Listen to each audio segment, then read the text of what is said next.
We were Christians. That Islam is like all the other religions. Muslims pray to Prophet Muhammad, and they were reading the Qur'an.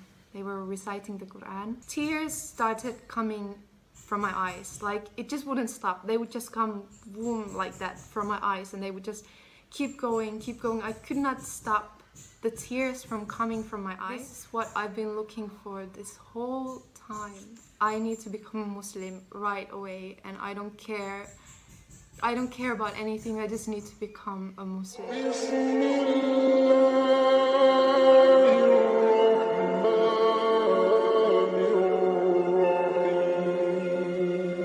Assalamualaikum warahmatullahi wabarakatuh.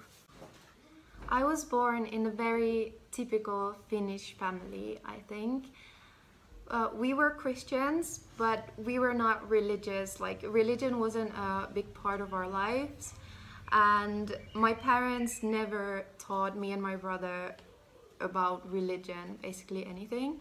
We went to the church maybe like 2 times a year, but that was pretty much it. So like I said, I wasn't taught religion at home or anything. Despite the fact that I wasn't really taught religion or Christianity at home, I felt always this strange kind of like closeness to God. For me, it was very clear that there is God, and I did feel this kind of love and closeness to God from a very young age. Some of my earliest memories would be when I was 5 years old and I was playing in the woods by myself, alone. I always felt that God was with me. I always felt that He was watching over me, He was with me. I felt this closeness to Him. I saw God in everything. I saw God in how the wind would blow into the trees and the leaves would have this sound. And I just saw God, like God's work in the nature and everything. At some point, I was taught these different prayers by my other family members, like my grandparents and my aunties. These prayers like before eating or before sleeping.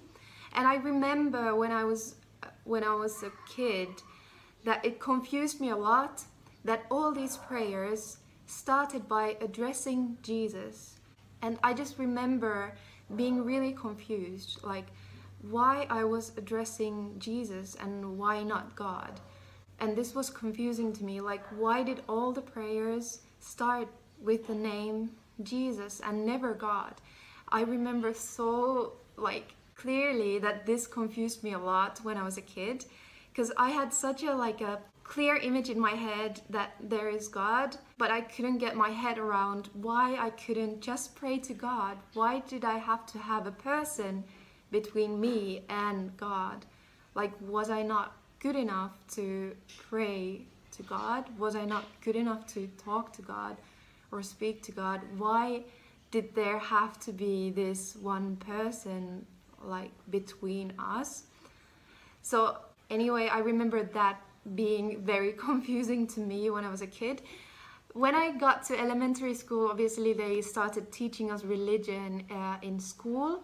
And I remember the more we studied about Christianity, the more I felt disconnected from it. I never agreed with Trinity or like God having a son.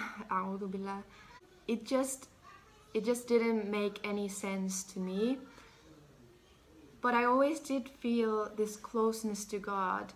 So I thought to myself that maybe I don't really need religion. I can just believe in God in my own way. So I don't have to really be bothered about religion and Christianity. Because my family was so awesome. I had a very good family life. My parents were like really fun and outgoing, and we were often going like traveling, and we had so much fun together, and we had this safe home environment. Okay, so then I got into junior high school, and suddenly out of nowhere my parents got divorced, just suddenly. And the divorce process wasn't like a one-time thing that happened, but it was an ongoing process of almost 2 years. And it was very painful for all of us, for the whole family. From then on, I felt that I didn't have a home and I didn't belong anywhere. And Alhamdulillah, I always felt close to God, and I feel that my belief in God was the thing that got me through all that. Anyway, and by the time I was in senior high school, I was already working, I was already living in my own apartment. I was very independent at that point already. My dream was to study psychology and become a psychologist. So after my senior high school, I immediately applied to one of the universities to go study psychology. But I didn't really prepare enough for the exam to get into the university, so I didn't get in. And because I didn't get into the university, so I decided to go traveling. I wanted to go travel the world, or not even the world, I just wanted to go somewhere and to find some answers. I've always been a person who's had these questions, like I always wondered like why God created us and what's my purpose in this life and what I should do in this life and what's the purpose of all this. And I had all these questions, and it wasn't enough for me to just work at a regular job and just pay my bills and only do that. I always felt that I have this bigger purpose and I need to find something. I didn't know actually what I was looking for, basically. So I went to Indonesia because in the late 90s my dad used to work in Indonesia and he would always tell stories about Indonesia. So I picked Indonesia. So I went by myself, alone, traveling, and I fell in love with Indonesia. The first time I came here, I noticed that all the people, regardless of their religion, it didn't matter if they were Christian or Muslim or if they were Hindu or Buddhist, all people seemed very spiritual and religious. And they would, like Indonesians, would love to have long conversation with you. They would talk for hours about life, about God, about spirituality, about anything. And I loved it. I loved how connected they were with their spirituality, and I just fell in love with Indonesia. I felt not necessarily belonging, but I felt more at home in Indonesia than ever in Finland, because Finnish people are not spiritual at all. Religion and spirituality are a huge taboo.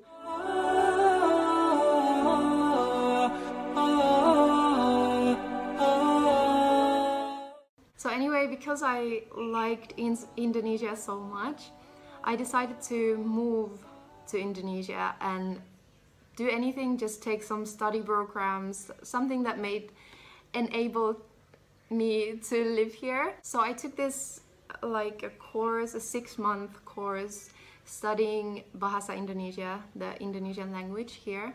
So I moved to Bali to do that studying program. From very early on, I got a bunch of new friends. Most of them were Balinese, and most Balinese people are Hindus. So I got into Hinduism. I mean, I became really interested in Hinduism because of them, because they often took me in, like, with them to the temple, to their ceremonies, and I was like involved with Hinduism all the time. So I got really interested in it, and I bought a book in English about Hinduism in Bali, and I started learning Hinduism. And it didn't take a long time that I was already like praying with them in the temple. I was taking part in ceremony.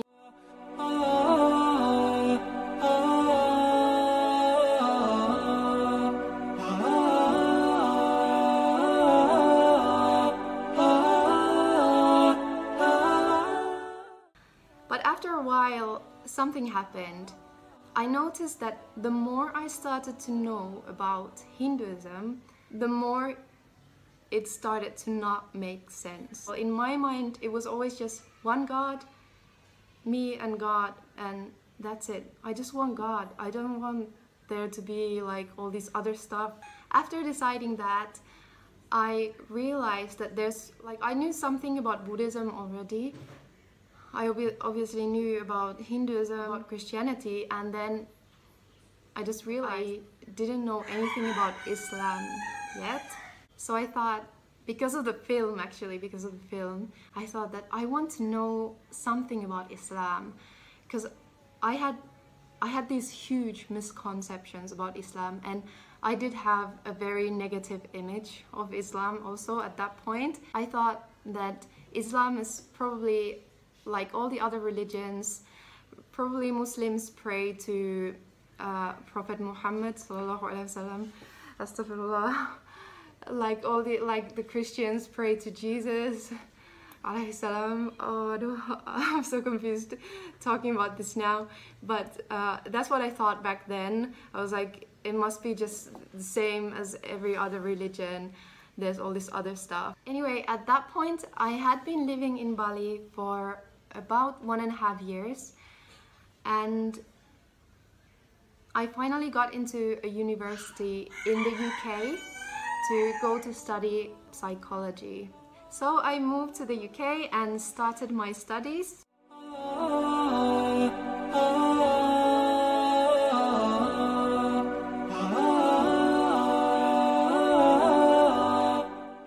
I came more close with Islam on my time in the UK, and at the time I got this one friend who was a Muslim, and I started asking him questions about Islam. Why do Muslims fast in Ramadan? And he explained to me that because God told us to fast in Ramadan, and it's a way to express our gratitude of how much God has given us and how much God has done for us. And we give this 1 month fully just for God. And I remember that it made a lot of sense to me, and I thought, I want to do this for God. That sounds so beautiful. I want to do something like that for God also. So after studying 1 year in the UK, I came back to Indonesia for my 3-month summer holiday.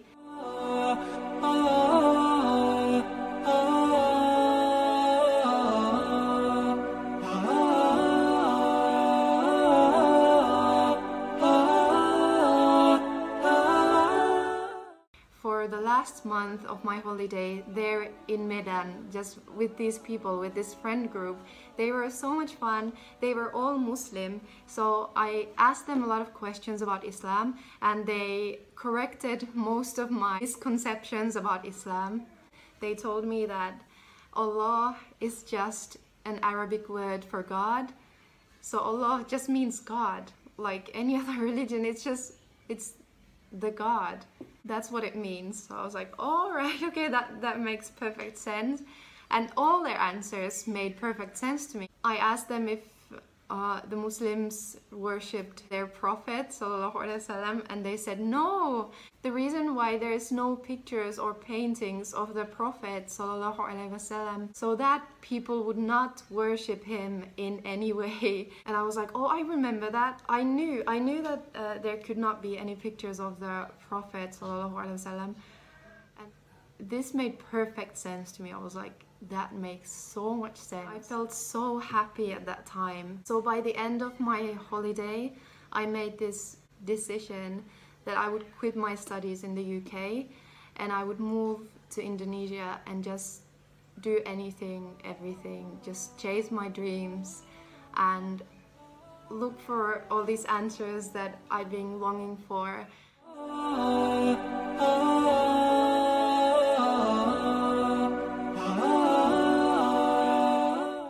At that time, I was living in Medan. One of the ladies of that neighborhood, she came to me in the morning and knocked on my door, and she asked me to come to this event with her.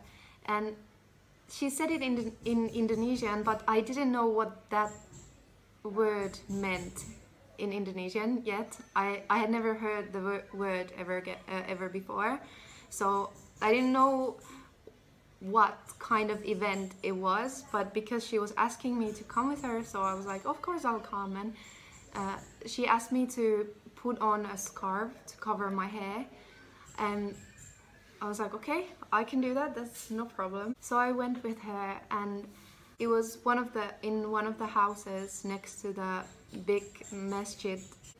And I came into the house and I saw a lot of women sitting together in a circle, and they were all holding a book. And it turns out that it was an event where they read the Quran together. At that point, I had never heard the Quran to be recited. I had never somehow heard or listened to the Quran ever before, and I didn't even know really that the Quran was read in Arabic. But I sat there to the circle with them, and I started listening, and they were reading the Quran, they were reciting the Quran, and then something happened. Like, I was just looking at these women's faces when they were reciting the Quran. One by one they were reciting, and when I looked at their faces, their face seemed like glowing. Their face had this strange peacefulness to them. Like, they looked really beautiful and peaceful, and they were reciting the Quran with a beautiful voice. They all had amazing voices, and they were just reciting this Quran, and then the melody and the words, even though I didn't understand what was being said, but the words and the melody and something about it, I felt it just hit me. That's what I felt. It hit me. It went straight into my chest, into my heart, and I felt this strike, you know. I felt like it just boom, like that. And I don't know what happened. I don't know even how to explain this whole situation, but tears started coming from my eyes. Like, it just wouldn't stop. They would just come boom like that from my eyes, and they would just keep going. I could not stop the tears from coming from my eyes. And then suddenly I could see my life flashing before my eyes. I could just see my whole life story.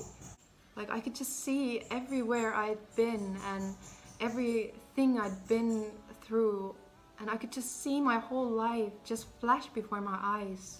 I could see I could see all the events and everything that had happened, and I could see like all this journey I've been, like this journey I've gone through, and I could just somehow, I don't know how it was, but somehow I could just see that, all of that just go in front of my eyes somehow, and then became this womb.